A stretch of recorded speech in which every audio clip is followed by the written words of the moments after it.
नमस्कार, स्वागत आहे तुमच्या सगळ्यांचं नवीन एका व्हिडिओजमध्ये। तर इथं गुलाबाची फुलं होती, ती 2-3 होती, ती तोडून नेली कुणीतरी। आता इथं एकच फुल राहिलेलं आहे आणि इकडं कळी आहे। तर आता ह्या झाडाला थोडासा आधार दिला आहे, काठी बांधलेली, कारण ते वाढायला लागलेलं आहे। तर त्याला काहीतरी आधार असावा म्हणून ते काठी बांधून ठेवलेली त्याच्यामध्ये तिथं। तर आता दुपारच्या 1 वाजलेले आहेत। आता घरातली सगळी कामं आवरून झालेले आहेत आणि आज आमच्या चुलत सासूबाईंनी चिकाचं दूध दिलेलं आहे, जे की पहिल्या वेळेचं आहे। तर त्याच्या वड्या बनवायच्या आहेत। आता त्या दिवशी पण मी टाकलेलं होतं बघा खरवसाचं, तर तो दुसऱ्या-तिसऱ्या वेळेचा चिक असेल तर मग त्याच्या वड्या बनत नाहीत। वड्या बनवायच्या झाल्या तर पहिल्या वेळेचं दूध असतं ते चिकाचं, ते लागतं। तर घरातली सगळी कामं आवरल्यानंतर जेवण झाल्यानंतर आता 1 वाजता इथं मी हे आता चूल पेटवून ह्या वड्या वाफवायला। आता परातीत जास्त दूध असेल तर काय होतं की गॅसवरती त्या लवकर होत नाहीत, थोडं असेल तर होतं, पण गॅसवरती भरपूर गॅस मग लागतो, त्यापेक्षा चुलीवरती पटकन होतात। चूल एकदा पेटवली की मग नंतर वड्या बनवायला काय जास्त आपल्याला कष्ट घ्यावे लागत नाही। चूल पेटवून त्यावरती फक्त हे ठेवायचं आहे। बनवायला सुद्धा अगदी सोप्या असतात आणि खायला मात्र छान लागतात आणि तेवढ्याच पौष्टिक सुद्धा।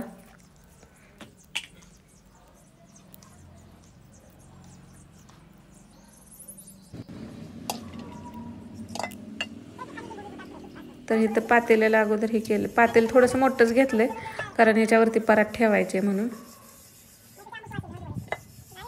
आणि वाटीत तेल आणि निरमा घेतलंय, त्यामुळे काय होतं की एकतर माती लावू शकतो आपण किंवा तेल आणि निरमा असं मिक्स करून लावल्यावर सुद्धा पातेलं घासायला पटकन निघतं। नंतर काळं जास्त झालं तरी सुद्धा जास्त मेहनत घ्यावी लागत नाही नंतर ही भांडी चुलीवरची घासताना। आणि पाण्यात आतून पातेलं काळं पडू नये म्हणून लिंबू टाकलेले, जे की कट करून उरलेले शिल्लक असतात फ्रीजमध्ये, मी तशीच ठेवते टाकून न देता, आणि नंतर मग असा यूज करते कधी यूज होईल त्यावेळी।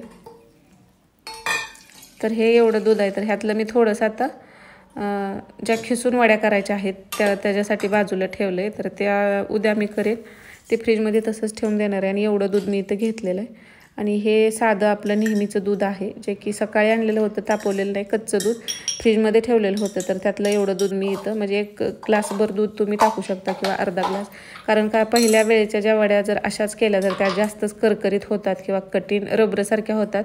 तर त्या सॉफ्ट हव्या असतील तर मग त्यामध्ये थोडंसं आपलं नेहमीचं रेग्युलरचं न तापवलेलं दूध, तापवलेलं सुद्धा टाकू शकता, पण जेवढं कच्चं असेल तेवढं चांगलं, तेवढं टाकलेलं आहे। आणि वेलची पूड पण बारीक करून घेतले। आता गूळ यामध्ये साखरेऐवजी गूळ घातलेल्याच ह्या वड्या छान लागतात चवीला, आणि जेवढं शक्य होईल तेवढं आपण साखरेऐवजी गुळाचा वापर केलेला चांगलं। तर एवढा गूळ मी काढून घेतलेला आहे, यातला थोडासा शिल्लक ठेवला, म्हणजे अंदाजानेच घालते। आणि ह्या वड्या थोड्याशा गोड असल्या तर चांगल्या लागतात, जास्त मग कमी गोड झाल्या तरी पण एवढे व्यवस्थित लागत नाहीत। तर यामध्ये मी थोडंसं पाणी टाकले, अर्धा ग्लास एवढं पाणी असेल। जर तुम्हाला वड्या जास्त सॉफ्ट आवडत नसतील तर पाणी तुम्ही घालू नका, मग गूळ व्यवस्थित बारीक करून अगदी थोड्या पाण्यात। आता काय झालं की हा गूळ आहे तो ह्याच्यामध्ये खडं आहेत बारीक बारीक, त्यामुळं तो गाळून घ्यायचा होता, म्हणून थोडंसं पाणी टाकून तो मी त्याला उकळलेलं नाही, फक्त पाणी गरम करून त्यामध्ये हलवून वितळून घेतला आहे। थोडाफार अजून राहिलेला आहे, तो हात आपण पाण्यात घालू शकतो एवढं पाणी, कोमट फक्त आहे, जास्त गरम केलेलं नाही। आणि यामध्ये दुधामध्ये वेलची पावडर आत्ताच टाकून घेतली।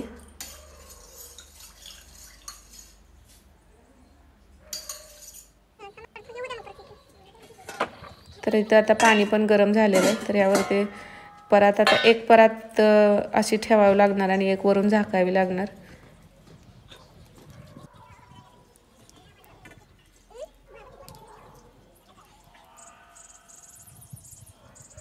तर चुलीवरती अर्धा तास लागला असेल एवढ्या वड्या सेट होईपर्यंत। आणि तुम्ही जर पाणी किंवा दुसरं दूध अजिबात काय नाही टाकलं का मग अजून लवकर सेट होतात, पण त्या तशा मला तर आवडत नाहीत, म्हणून मी त्यामध्ये नुसतं थोडंसं दुसरं दूध आणि थोडंसं पाणी नेहमीच टाकते। तुम्हाला जर अजून सॉफ्ट जास्त आवडत नसतील तर मग पाणी तुम्ही कॅन्सल करू शकता, दुधात सुद्धा गूळ मिक्स करून गाळून घेतला तरी सुद्धा चालू शकतो। पण पाण्याचं प्रमाण जास्त पण वाढवू नका, नाहीतर मग वड्या पण सेट होणार नाहीत। थोडंसं प्रमाणात सेट म्हणजे कमीच असावं, टाकलं तरी थोडं असावं।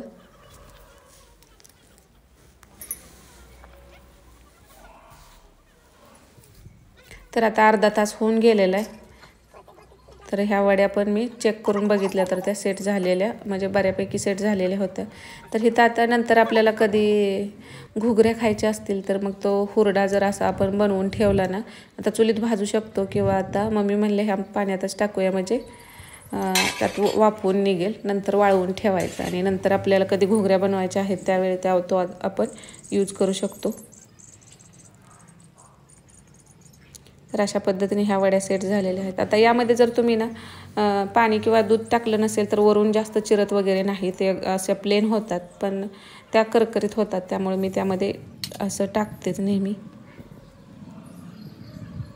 तर अजून गरम आहेत, थंड झाल्यानंतर तर लगेचच निघतात. आता एक ओळी काढली की साईडला परत आपल्याला असं हे उलटण्यानं काढलं तरी पटकन निघतात.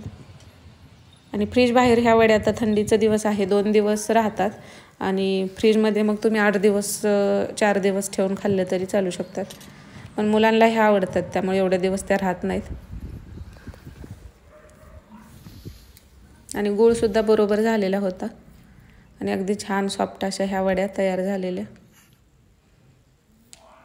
वेलची मात्र ह्यामध्ये थोडीशी जास्त यूज करायची, कारण गूळ आणि वेलचीच आपण टाकत असतो आणि त्याचा स्वाद ह्यामध्ये छान लागतो. तर आता थंड झाल्यानंतर बाकीच्या राहिलेल्या आहेत त्या मी मग कट करून, थंड झाल्यानंतर वड्या छान पडतात. अजून गरम आहे तरीसुद्धा तुटत नाहीत, व्यवस्थित निघतात. तर तुम्हाला पण अशा चिकाच्या वड्या आवडतात का? नक्कीच सांगा कमेंटमध्ये.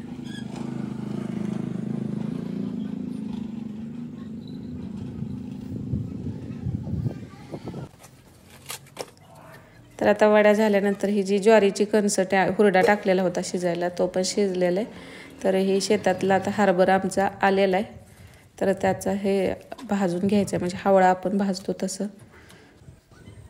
हे तोडून गॅसवरती भाजायला फार वेळ जातो, असं जर चुलीवरती डायरेक्ट भाजलं ना बरं पडतं.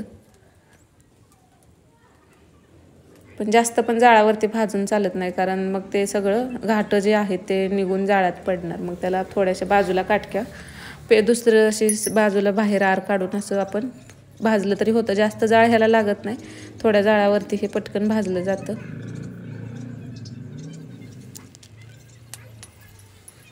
तर असा होता आजचा दिवस. पूर्ण दिवस म्हणजे दुपारचा वेळ सगळा असा बाहेरच गेलेला होता. आणि आता दुपारनंतर मग मी व्हिडिओ म्हणजे ज्या त्या दिवशीच माझे व्हिडिओ येतात, सकाळी नाहीतर संध्याकाळी, त्या दिवशीच अपलोड करत असते. व्हिडिओ आवडला असेल तर लाईक करा, चॅनलला सबस्क्राईब करायला विसरू नका. श्री स्वामी समर्थ सगळ्यांना.